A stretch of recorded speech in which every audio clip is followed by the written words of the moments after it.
पुण्यातील केतन अग्रवाल हत्या प्रकरणाची बातमी आहे। केतनच्या आईचं पंतप्रधान मोदींना भावनिक पत्र। माझ्या मुलाची निर्घृण हत्या झाली, मला न्याय मिळावा, असं राखी अग्रवाल यांनी या पत्रात म्हटलेलं आहे। केतन अग्रवाल हत्या प्रकरणात केतनच्या आईंनी थेट मोदींना पत्र लिहिलेलं आहे आणि या पत्रात त्यांनी काय लिहिलंय ते पाहूया ग्राफिक्सच्या माध्यमातून। मला माझ्याच मुलासाठी न्याय मागण्यासाठी पंतप्रधानांना पत्र लिहावं लागेल असं कधी वाटलं नव्हतं।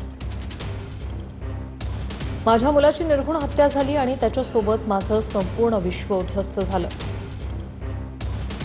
मला कोणतीही सहानुभूती किंवा विशेष मदत नको, फक्त माझ्या मुलाला न्याय मिळावा आणि दोषींना कठोर शिक्षा व्हावी। दररोज मुलाच्या फोटोसमोर उभी राहून म्हणते, बेटा आई आजही तुझ्यासाठी लढते। एक दिवस तुला नक्की सांगेल की तुला न्याय मिळाला। केतनच्या आईचं हे पंतप्रधान मोदींना भावनिक पत्र।